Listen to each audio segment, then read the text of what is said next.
Good evening, everybody. Thank you for joining us this evening. Tonight, we're going to be looking and listening to our communities and what they think, and what people who live here think about MACH2 and the questions that we all have. But in order to orient us a little bit, I'm going to start with a slide that has some information to basically tell us what is MACH2. We know that there's a lot of people joining tonight who may not be familiar with what the Mid-Atlantic Hydrogen Hub, or for short MACH2, is. So first of all, it's a proposed hydrogen hub. That is, it has not been funded yet. It has been promised funding. And it's comprised of about 20 sites throughout Delaware, South and Central New Jersey, and Southeastern Pennsylvania. But we don't have a lot of information, and the information keeps changing about exactly what these projects are. And we've been told that once the funding is announced, if it's announced, there would be more precise information. But as it is now, it's been very difficult for us to get a lot of nailed down facts. So we'll share what we do know. And this is all from public records and from the MACH2 website and from communications that we have had with MACH2 leadership and with the Office of Clean Energy Demonstrations, which is the arm of the Department of Energy that is overseeing these hydrogen hubs. There was $7 billion promised for 7 hubs across the United States, and the Mid-Atlantic Hydrogen Hub is one of them. So let's look at what are the major parts of the MACH2 hub. Well, first of all, there is the production end. The production is where they would actually make the hydrogen gas, the hydrogen energy. And they say they're going to be using nuclear energy. They have named the Salem and Hope Creek nuclear plants on the New Jersey side of the river in Salem County as a source of energy. They also have named what they call renewable natural gas or biogas, or RNG, which is a misnomer. It's one of those no-nots when you give it a name like that. But they say they will be capturing methane from wastewater and then storing it. So we don't know exactly how that will work. Maybe we'll find more out once they come out with the more nailed down details. They also say they're going to be using wind and or solar, and that's why they call this a green hydrogen hub. And put that in quotes as well. Green hydrogen is supposed to be made from renewables. So that would be mainly wind and solar, although we do not know much about where that would come from either. Also, the use of fossil fuels to create hydrogen is a possibility. They deny that. They're in the early documents. It was included, but then it was taken out. But using frac gas as an energy source, we feel is still possible, and we won't be certain about that until we see how the thing pans out if it actually is funded. Dirty energy from the regional electric grid, that is energy mainly in Pennsylvania and the states that are covered by what's called the PJM grid. It comes from frac gas. So dirty energy from the electric grid could be used as an energy source to make hydrogen. So the next aspect of the hydrogen hub, after you look at production, is transport. Like, how are you going to get it from the place that you're producing it to where you want to use it? So there is a major pipeline network that they plan to build up to about 50 miles from Delaware to Philadelphia. It also would have pipes going underneath the Delaware River to the New Jersey side of the river. And some of these pipelines would use existing pipeline infrastructure. There's easements that come with these pipelines, and they say they would make dual pipelines. They would add another pipeline next to an existing pipeline, or they might try to line existing pipelines in order to make them quote unquote hydrogen worthy. All of those details have been changing over the last year as we've been examining their plans, so we're not sure how it would work. That we do know that 6 shorter pipelines are proposed that would be built new, and some of them on easements that don't exist in communities that don't have pipelines now. So we also know that in Philadelphia, they would use pipelines, and we know that they would transport it by truck. And they say they will be making a hydrogen highway, not only of pipelines, but also using existing highways such as Route 95. And that's on the in Delaware, Pennsylvania, and also in New Jersey, all the way up to central New Jersey, Trenton. And then also they mentioned railroads and ports, and we don't know exactly how they would be included, but they do mention them. Then the third piece of a hydrogen hub, you make it, you transport it, and then you also have to store it somewhere, either along the transportation route or at your end use. So most of the sites that they've named for storage are going to be at production sites. And those production sites are places like in Philadelphia at the Philadelphia Gas Works, at SEPTA, the public transit system in Philadelphia, also a DART, which is the Delaware public transit system. They mentioned New Jersey Transit is also perhaps using, and then they would have to store hydrogen as well. The Delaware City, Delaware PBF refinery is supposed to be a major piece, a major focus of the entire hydrogen hub, and they would not only produce but also store hydrogen there. Also, the Salem and Oyster Creek nuclear power plants would have to store it there. We don't know for sure whether it would only be PSE&G who owns those sites, or whether it would also be Holtec, which is a company that's headquartered in New Jersey, Camden. And they're supposed to be making modular nuclear units that would be built in order to produce hydrogen. And there have been locations suggested for that. And we'll talk about that in a minute, but one of them would be at perhaps the Salem nuclear plant, or Hope Creek site, or at the Oyster Creek site. Also, the Paulsboro, New Jersey site would be a site for storage, and perhaps also for some sort of production or use, and that would be the PBF refinery. Also, the Marcus Hook or Monroe refinery is named as a production and or storage and use site. Gibbstown, which is also called the Rapano Terminal, the Gibbstown Logistics Center, says that PSE&G would have a facility there related to the hydrogen hub. And then also there would need to be storage sites along the rail and or truck transportation routes and at the terminals where they would be used. So end uses. Now let's look at what they say, and this would be the last piece of the hydrogen hub puzzle, end uses. Well, they say they may have a power plant in order to produce hydrogen at the Hillco site, which is the former PES refinery in Philadelphia. They also talk about using it for heating through the PGW, the Philadelphia Gas Works system. And as I mentioned earlier, also for transportation for the various transportation systems, public, and also the private fleets that government owns. Also, they mentioned warehouse and terminal logistics. That could be at Hillco, at Monroe. They mentioned DuPont and Delaware as one of the locations as well.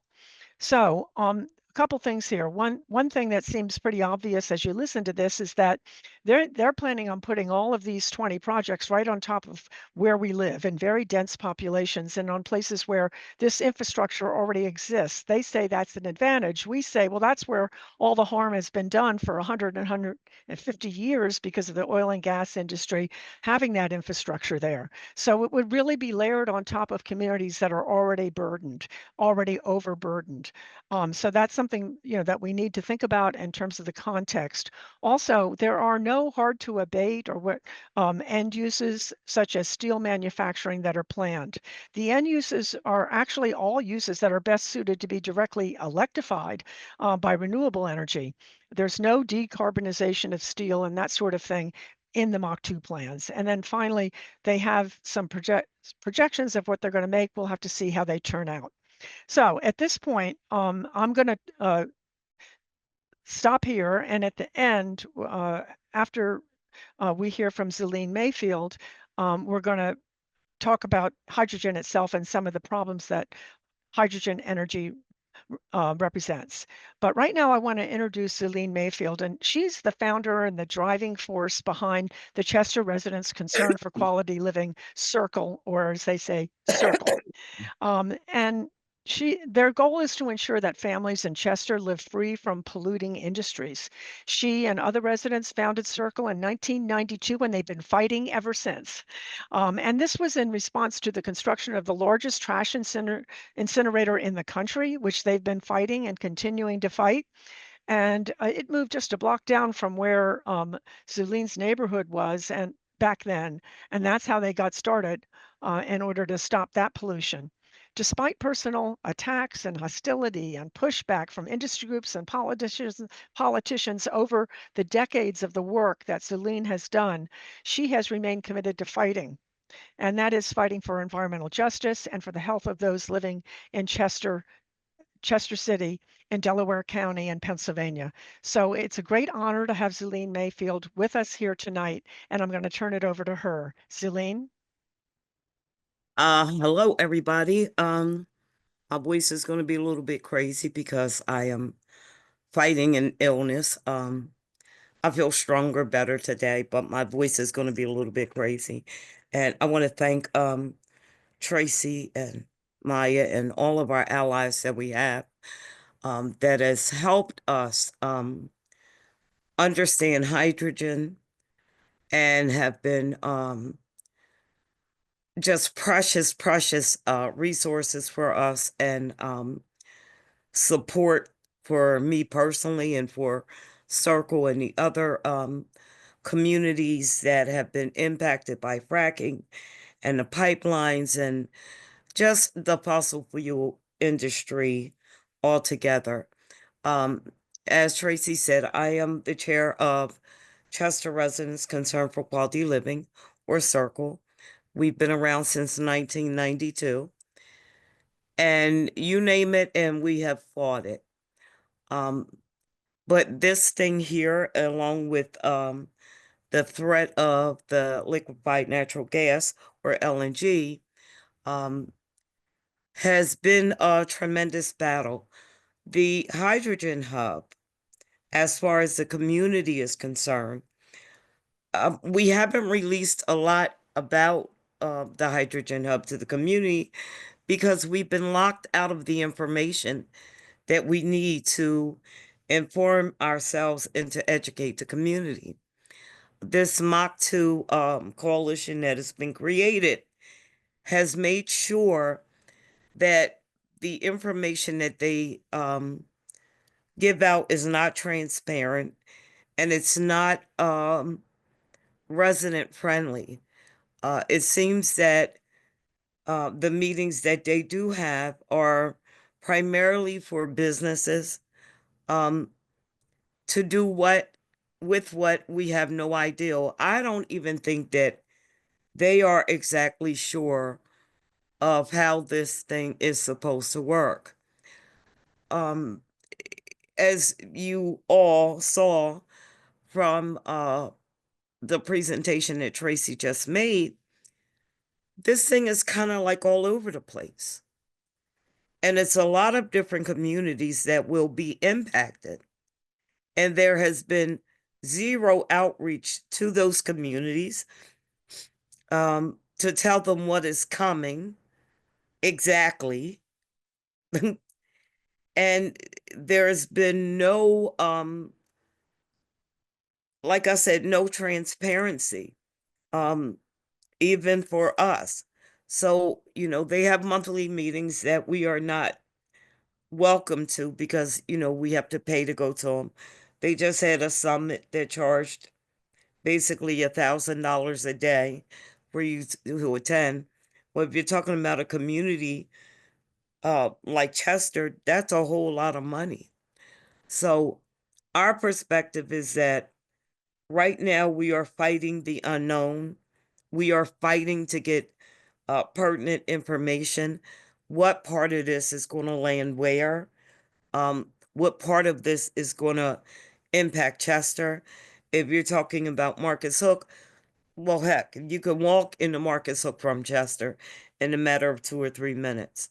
So we have to be very diligent about this thing that they're proposing to put in our communities using existing infrastructure. Well, then that means that this will be a continuation of environmental racism because all of the infrastructures primarily run in low-income Black and Brown communities. So how do we combat that? We combat it through collaboration with different organizations such as Delaware Riverkeepers Network, and the other communities across the state who have fought fracking and the pipelines.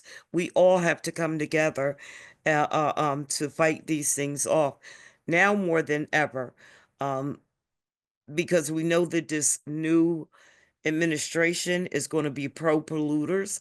So we're not quite sure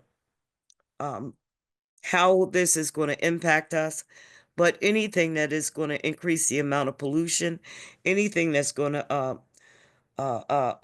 contribute to greenhouse gases, these are not people friendly. And right now we're living in a human sacrifice zone, in my opinion. We are in a community that should be protected and not further polluted.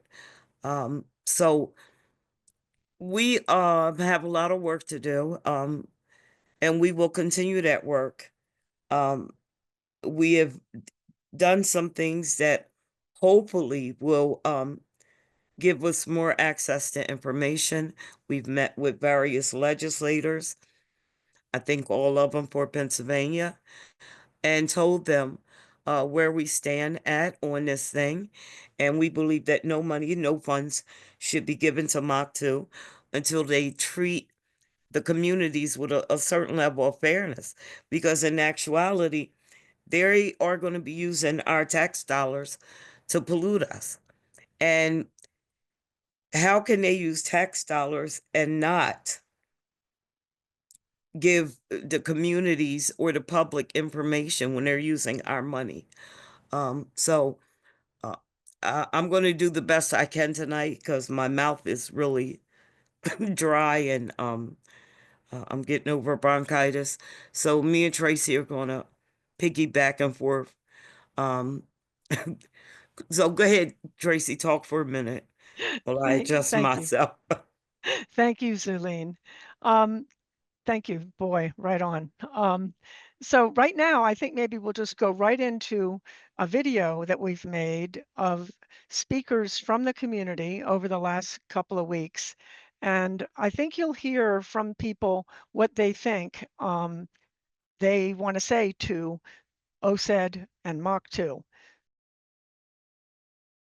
Hocus, hydrogen's bogus. Hocus, hocus, hydrogen's bogus. Hocus, hocus, hydrogen's bogus. Hocus, pocus, hydrogen's bogus. Hocus, pocus, hydrogen's bogus. Hocus, pocus.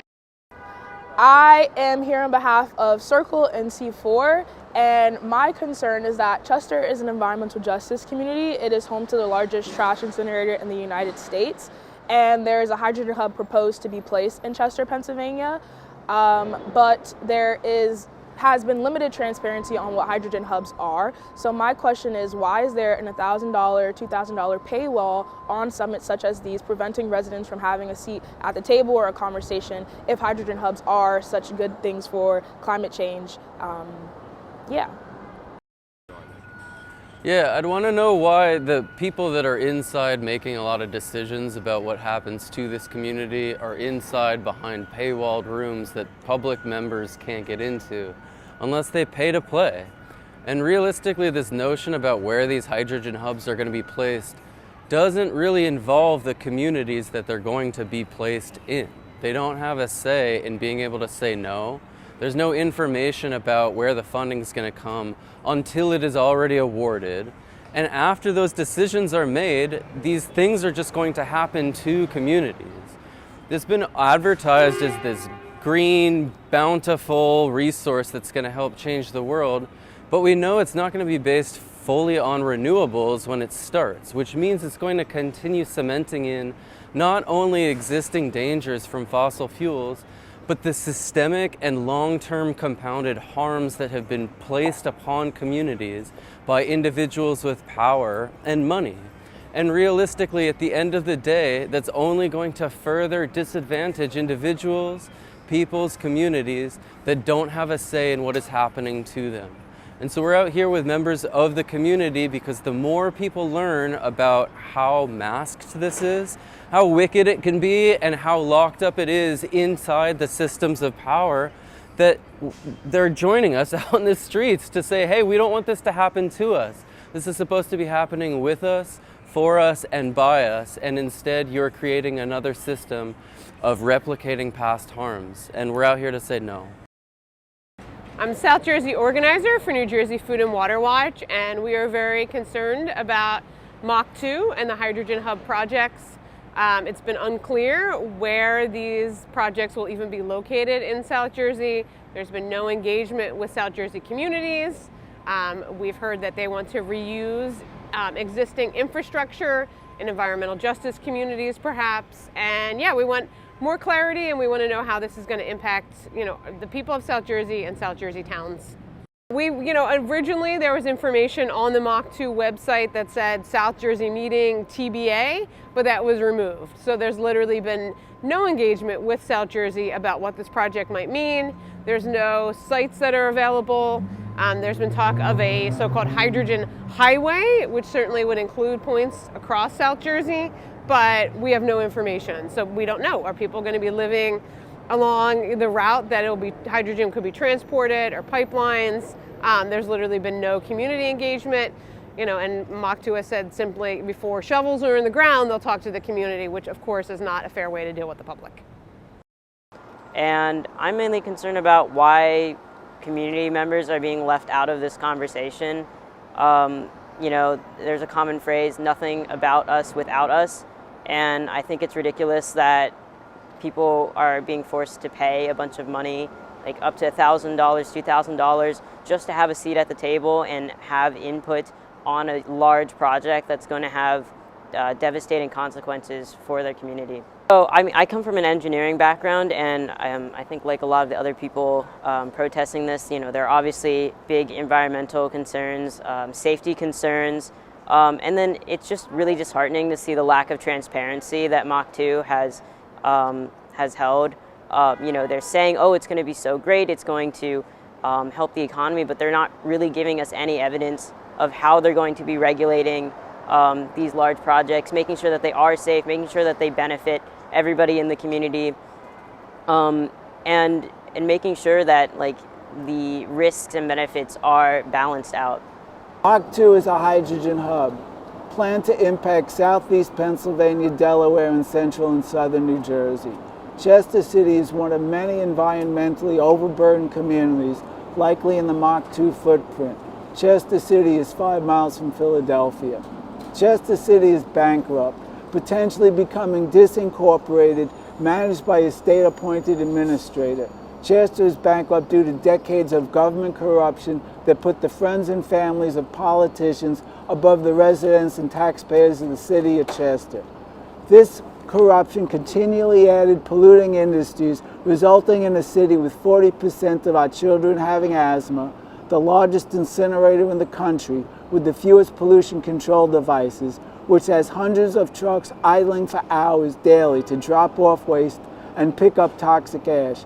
A city with sewage that is burnt. Chester has been prostituted for pollution. The federal government created tax incentives and grants for hydrogen hubs like MACH2, with our money going to the same polluting companies that have shortened our lives and worsened our health. MACH2 adds pollution sources. MACH2 is expected to take 8 to 12 years to create new infrastructure, new markets, and a new hydrogen economy. It could be 12 years until industry or consumers could choose to use hydrogen energy over fossil fuels on a meaningful scale. Federal regulations are lacking. MACH2 doesn't know what materials will be allowed in existing pipelines to transport hydrogen.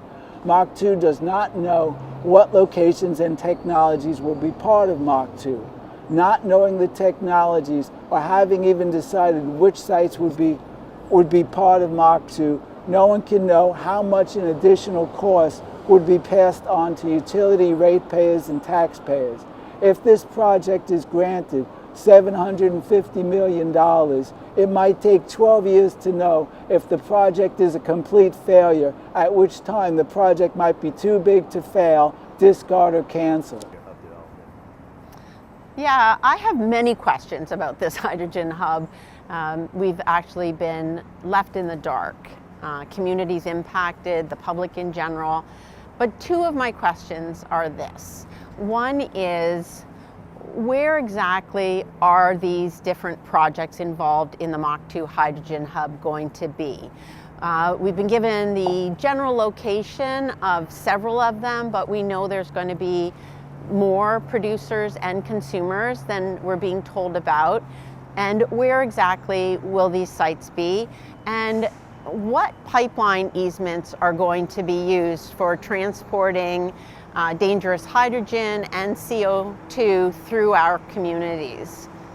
And then my other question is, for this supposedly green hydrogen that's going to be produced in MACH2, where is all of this renewable energy going to come from?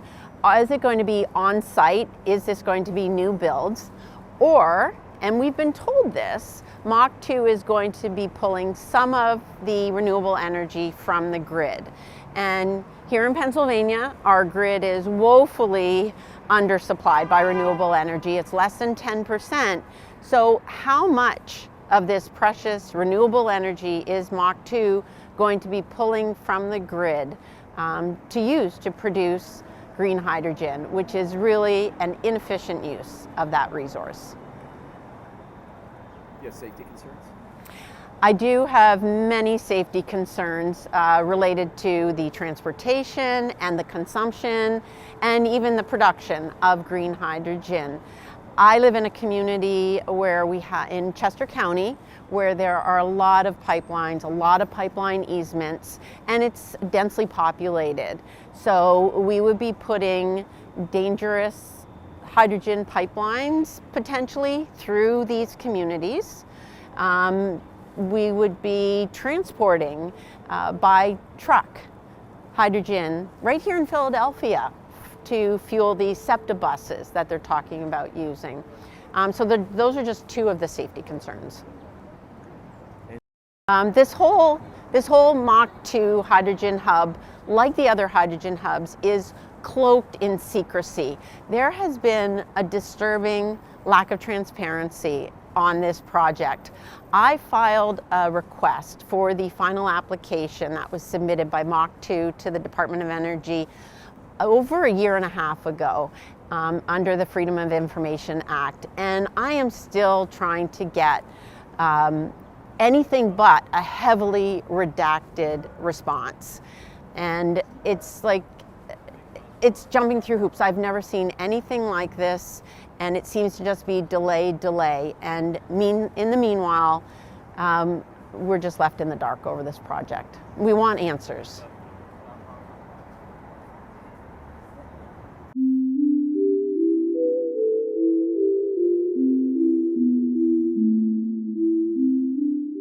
Hi, my name is Annika Van Rossum, and I live in Delaware County, and I am extremely concerned about the MACH2 hydrogen hub and the public process that has been laid out.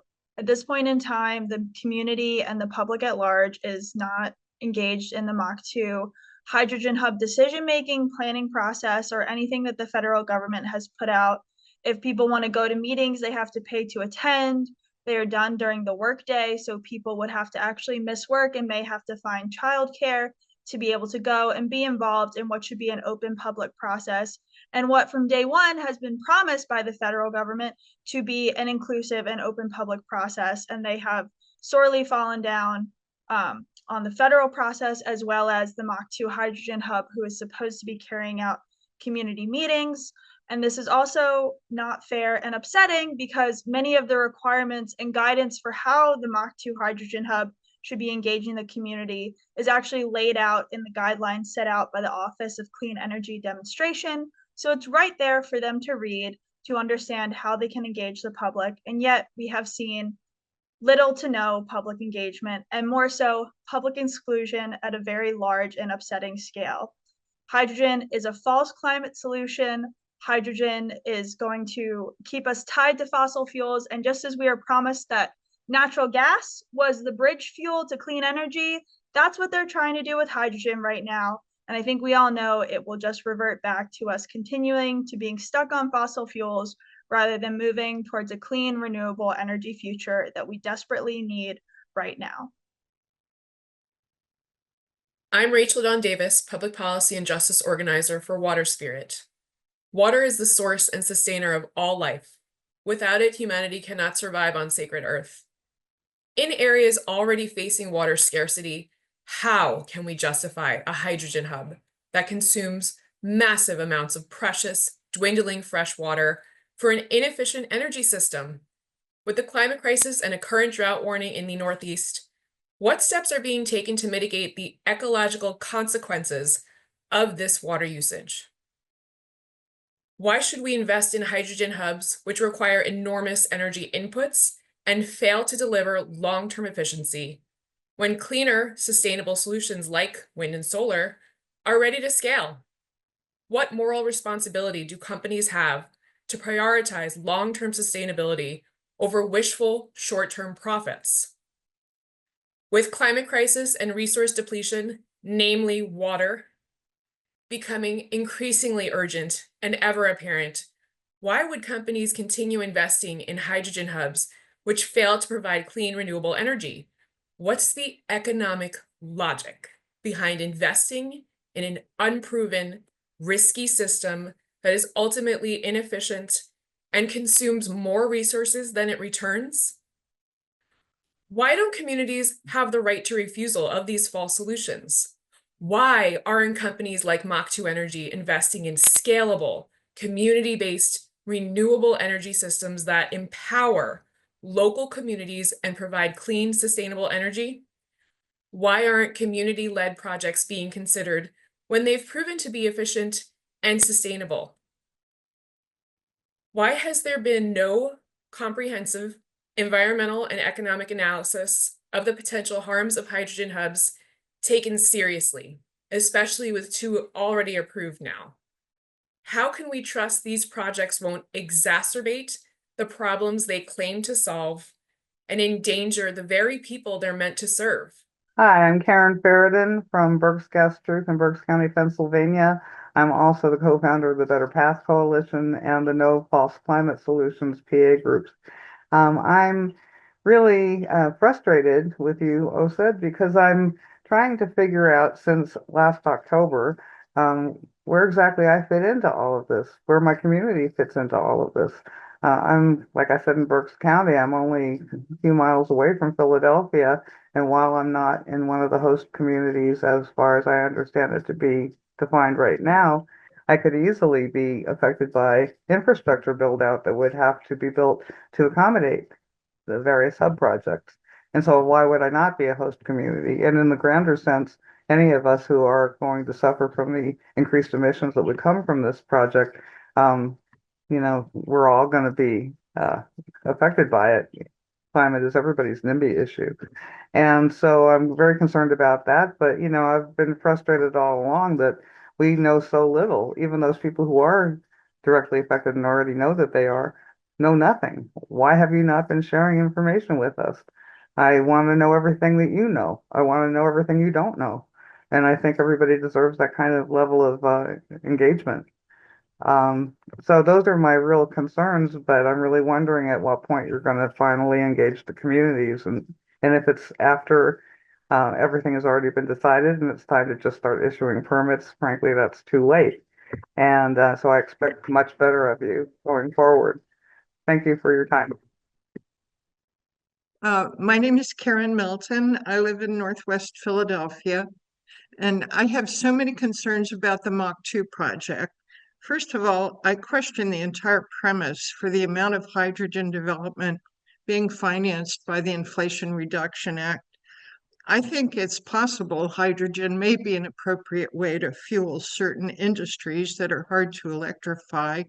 Steel is one that's often mentioned. but it's clear enough that the gas industry simply sees hydrogen production as another way to support the methane gas industry while getting even more billions in government subsidies than it already does. And the idea that MACH2 is going to be green, meaning the huge amount of energy it takes to extract hydrogen from water will be clean energy, just seems preposterous. There is no source of surplus clean energy available. The city of Philadelphia has had to contract for the building of large-scale solar farms to help meet its emissions reduction goals. And in the bits of information we have been able to get about MACH2, there is no indication of where all this clean energy could come from, or that they are planning to contract for building new clean energy sources. They say they're committed to MACH2 being green, but it appears this is just a bait and switch tactic. At some point, they'll announce there isn't enough clean energy available, and this will just become another methane gas hub.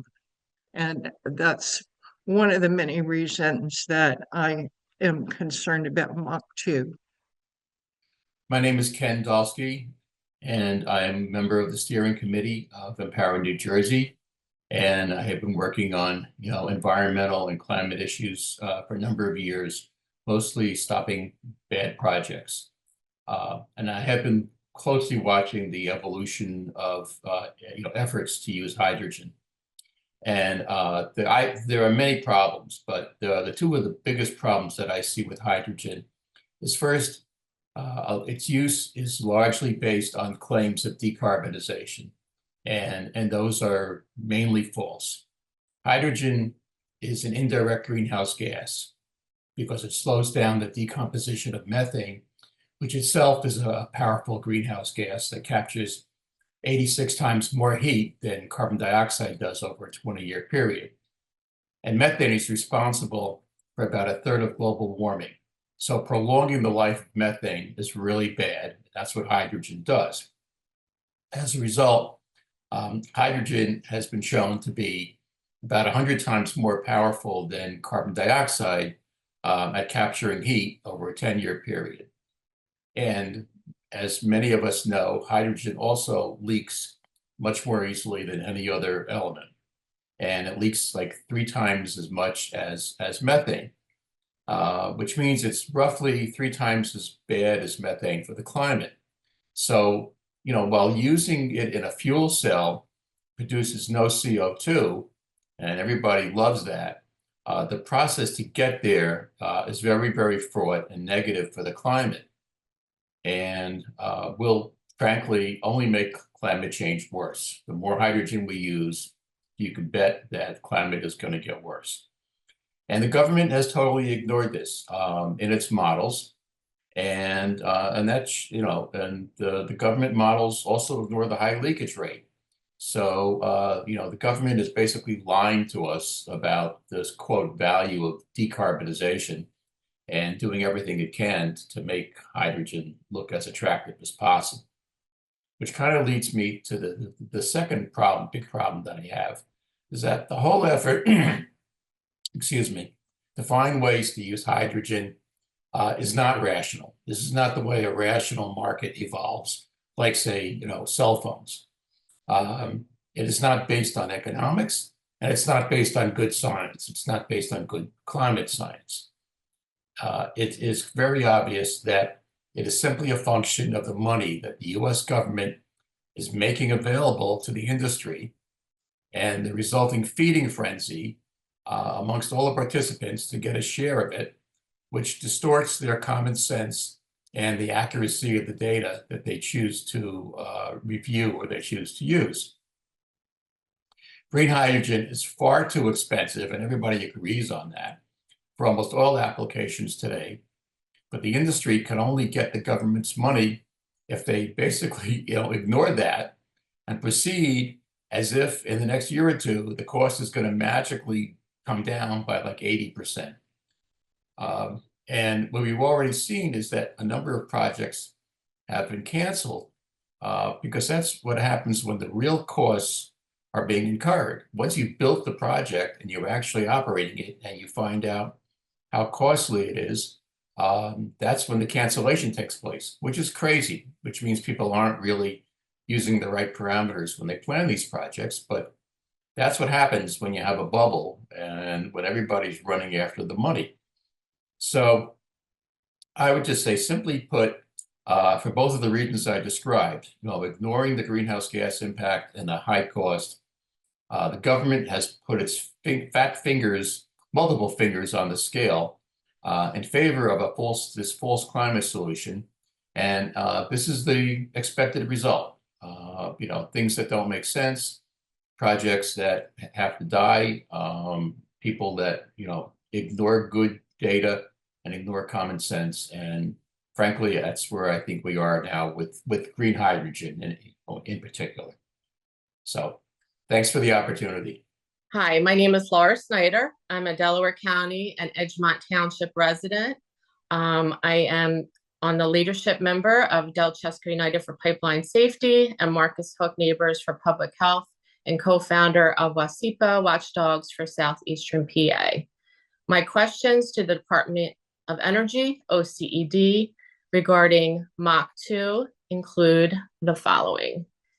Number one, will there be cumulative impact studies to look at the combined effect of chemical and non-chemical stressors in our overburdened communities, especially in our waterfront environmental justice towns, including Marcus Hook, Chester, Trainer, and Chichester? We need cumulative impact studies to clearly investigate the proposed increase in toxic and noxious air and water pollution from MACH2. The asthma rate for children in Chester, PA is already 4 times higher than the national average. How much more pollution can these children tolerate?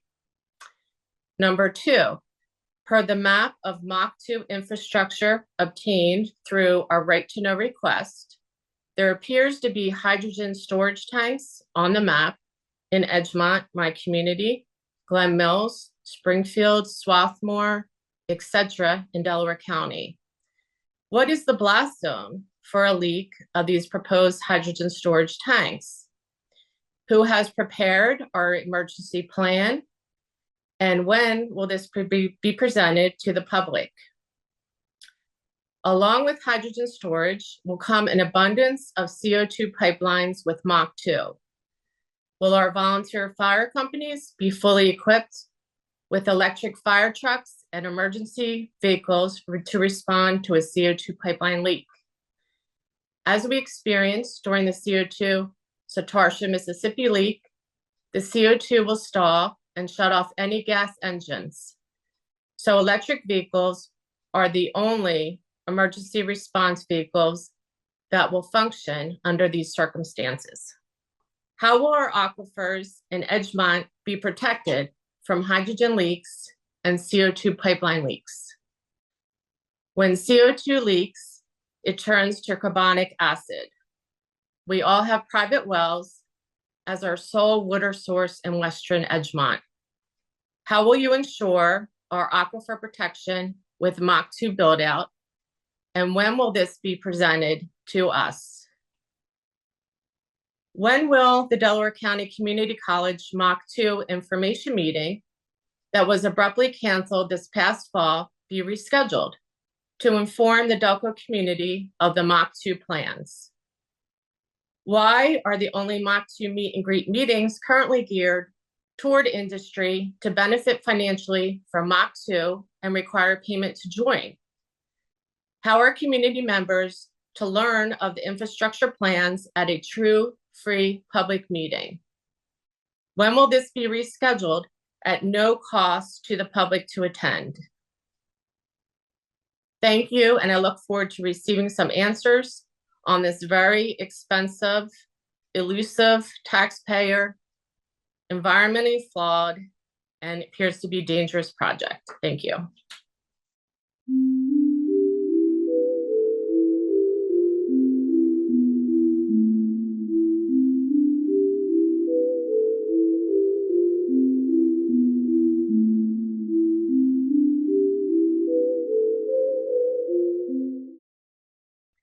thank you for that video to all those who participated.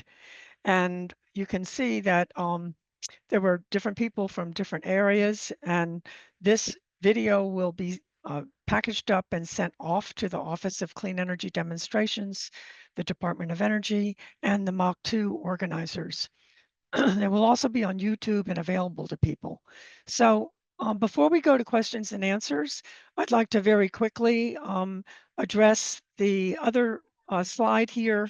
Some of this information was already brought up by our speakers who were expressing their testimonials just now. So I won't spend a lot of time on it, but just to get some of the facts out there about why hydrogen energy is a bad idea. First of all, hydrogen pollution. Nitrogen oxides are released when hydrogen is combusted, when it's burned. And that, of course, as you all know, has devastating health harms. PFAS, or what they call forever chemicals, from fuel cell and electrolyzer applications are also released. So even if you're only doing the electrolyzer and so-called, clean, green hydrogen production, it's still going to be releasing pollution. And that's very dangerous pollution tied to many different health harms, including cancer. Also, greenhouse gases, as was mentioned by a couple of our speakers, methane and carbon are both released, and also the hydrogen gas basically is an indirect greenhouse gas, as it was explained by Ken.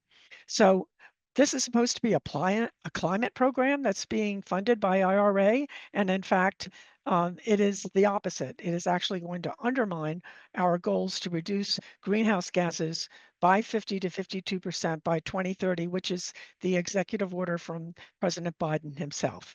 It's highly dangerous. It's violently explosive. It's highly flammable. You basically cannot put the fire out, and the instructions for fire companies is just to let it burn out. What does that mean for the people who live in the middle of a city where the hydrogen is stored or being carried through? Well, it means obviously catastrophe. It embrittles metal. Hydrogen is so tiny it actually gets into the metal itself and it cracks it apart. So it means that it can break and leak more easily, and that's for a gas that is already the leaking profusely as the smallest molecule on Earth. Hydrogen gas, if it's released, for instance, from a liquid a container where it's contained as a liquid, can suffocate those nearby because as the gas goes out into the atmosphere, it sucks the oxygen from the area. So if you're in proximity to that, such as in a workstation or maybe at the SEPTA bus terminal, you would be the potential for you to be suffocated immediately is there. MACH2 is going to reuse and revitalize significant existing pipeline infrastructure. We heard about this. This is where many of our communities live, and it's basically turning it into, as what Zulene called, sacrifice zones. Most project sites are in densely populated communities in the three parts of the three states that this is planned for. Remember, it's Delaware, southeastern Pennsylvania, and south and central New Jersey.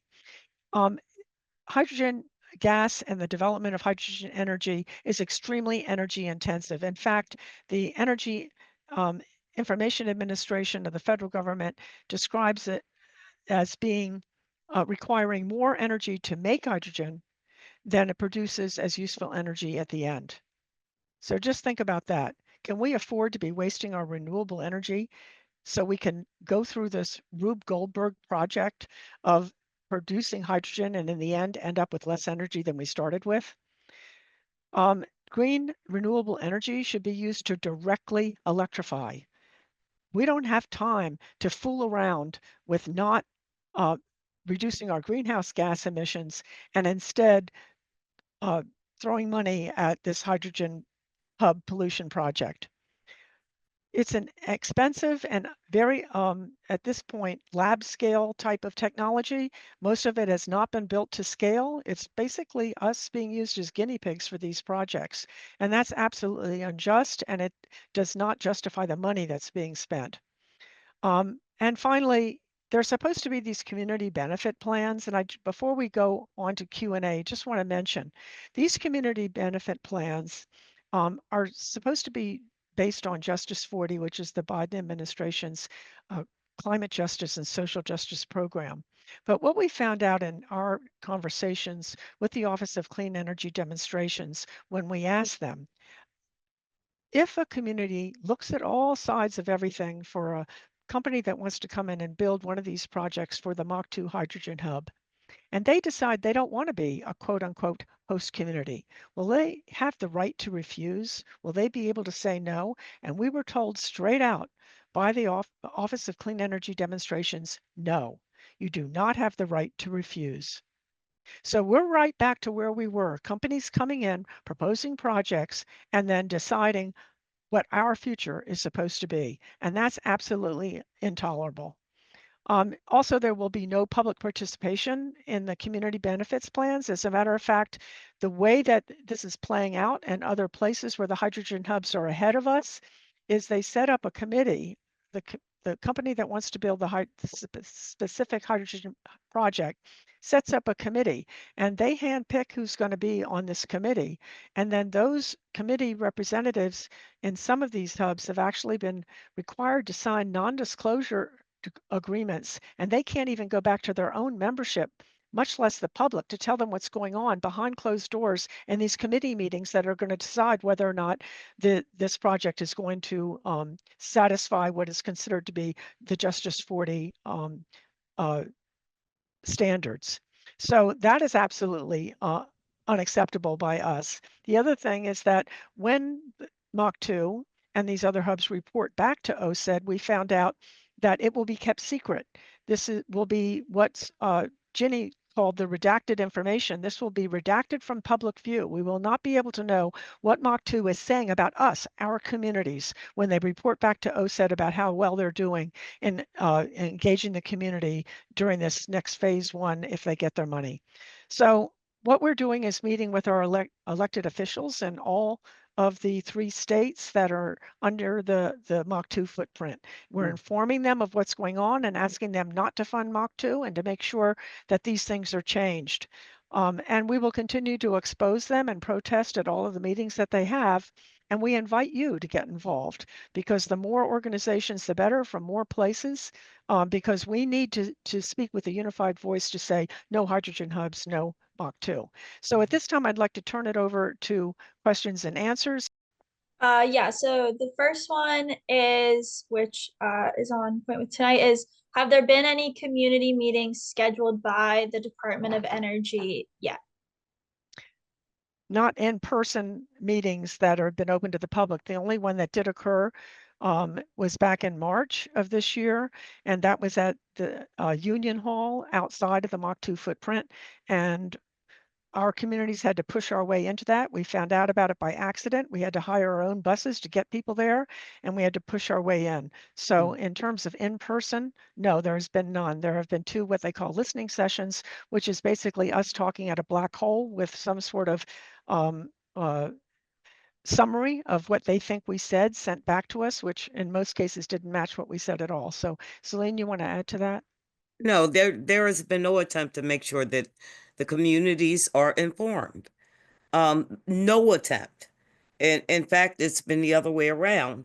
There has been a lot of attempt to make sure that, number one, we're not involved in these type of meetings.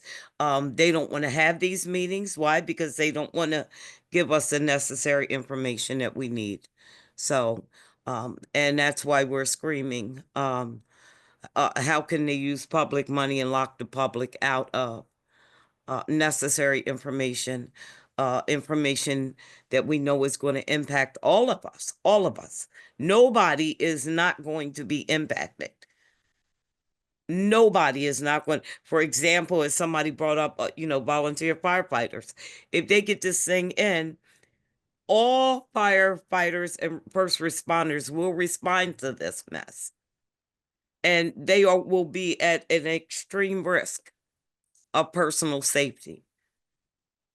In addition to the people and the communities and the houses and the residents and the businesses that are going to be surrounding these things. We've never seen a fire that we could not put out. And up here, we see that rare. It does happen, but it's a rarity. But it is scary. So Go ahead, Annika. So kind of in line with community risks and community worries, somebody is wondering if we have any idea where these pipelines that we're hearing about will start to, if we have any idea where they'll start to appear. As they said, they will use the existing infrastructure. The existing. That means we don't know if Mariner 2 is in play. We don't know what pipelines are in play. If they're talking about using the ones at Monroe Energy and Marcus Hook, we know those pipelines that are already in the ground have to be minimum 50 years old.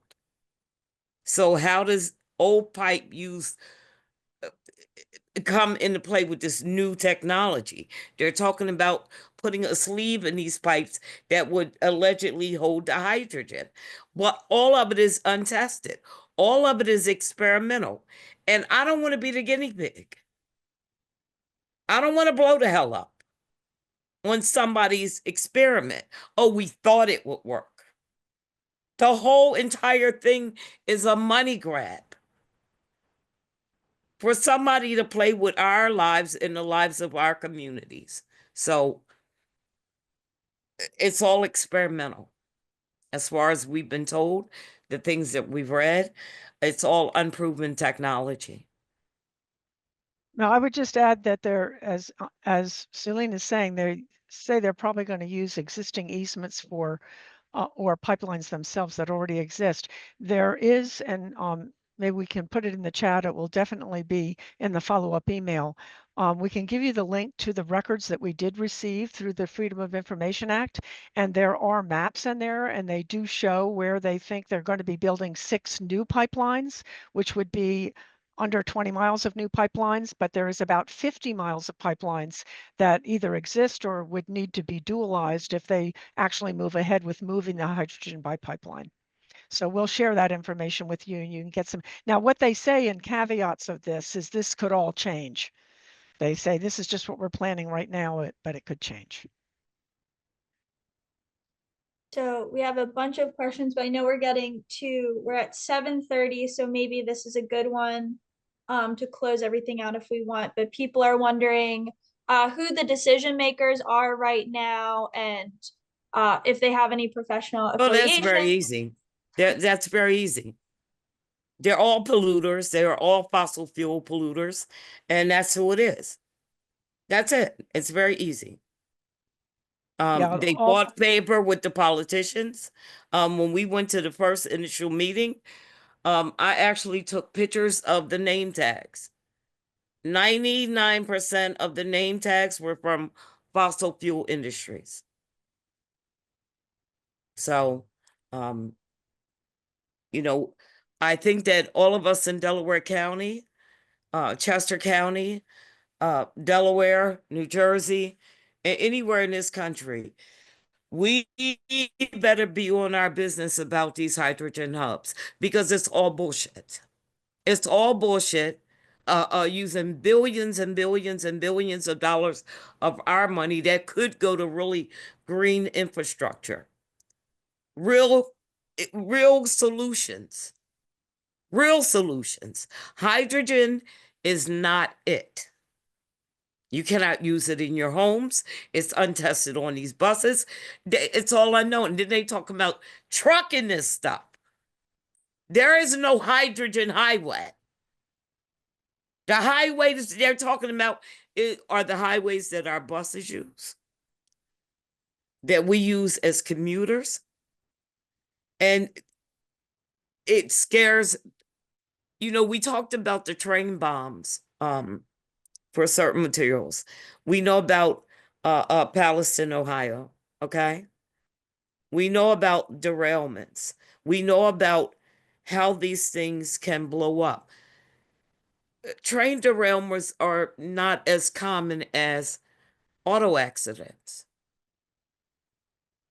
These things will be on our highways, and it's very, very easy for us to be caught up in one of those bombs. Accidents, highway accidents with trucks and cars are more prevalent. So There's no such thing as a fucking hydrogen highway. They're talking about using the highways that we travel on, our kids travel on, our buses and our goods. And these things have no business on our highway because it is so volatile. It is so volatile. And, you know, we shouldn't be the oops. I don't want to be the oops. Oops. Well, we'll do something different now. Well, when the oops happens, somebody's hurt or killed. So we have to join and link together. I will caution everybody, please, let's not get into the debate about pink and green and blue and gray. It's all hydrogen, and the shit is all dangerous. Let's not go down a rabbit hole about whether or not it's blue or pink. It's hydrogen. And it's unproven, untested, and we ought not be the guinea pigs. Thank you, Zulene. Yeah, and I think I'd just like to add that the deciders right now in terms of the government is the Office of Clean Energy Demonstrations and the Department of Energy. They're supposed to be making a decision about whether or not they're going to fund MACH2. Each Wednesday, they announce awards. And there are 2 hydrogen hubs that have not yet been funded, and both of them are the green hydrogen hubs, and one of them is MACH2. So every Wednesday, we hold our breath till the announcement comes out till the next Wednesday. And one of the reasons that we've been meeting with our federal legislators is because we want them to go back. They're the ones that voted for the IRA. We want them to go back and tell OSED, do not fund MACH2, do not fund these hydrogen hubs. And that has been our strategy in terms of trying to influence those who are the decision makers.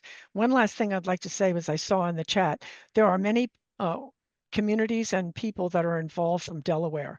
None of them were able to be in the video just because of the logistics, and we were putting this together for tonight's webinar over the last couple of weeks. But there are many community members and organizations, environmental justice organizations, people who live around Wilmington, also around the Delaware City refinery that are involved, and they attend we have meetings regularly, they attend our meetings and they're involved. So we always need more people. So more people who want to get involved, organizations who want to get involved, please do so with the links that are in the chat there. We have our coalition, and you can sign up to get involved. But Miss Zulene Mayfield, thank you.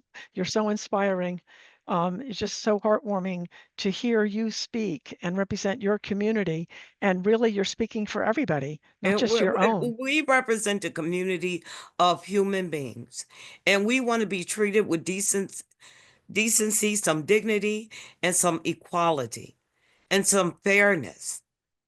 Fairness. We don't ask for anything different from anybody else. We are the community of human beings, and we should matter more than the fucking polluters, more than somebody's profits. We have a saying, people over profits, people over pollution. Nothing about us without us, and that's what our motto should be. We're not here to make friends. We're here to try to save some lives. And join us. Join us. It's your fight too. It's not just our fight. We breathe, so therefore we all should fight. Period. Thank you, Zulene. That's the perfect ending. We have a slide which has some links and how to get in touch with Zulene and Circle and our Delaware Riverkeeper Network and how to sign up. All of these links will be sent in the follow-up email that goes out. So want to give a special thank you to Zulene Mayfield for being our featured speaker here tonight, all of those who took part in helping the video. And if you'd like to be added to that, we will have about another week of before we package it up and send it off to the Department of Energy. So thank you all for joining us here tonight. We greatly appreciate it. And we look forward to our next hydrogen webinar. We have one about every month, and we'll be having one in January and announcing that soon. Thank you all.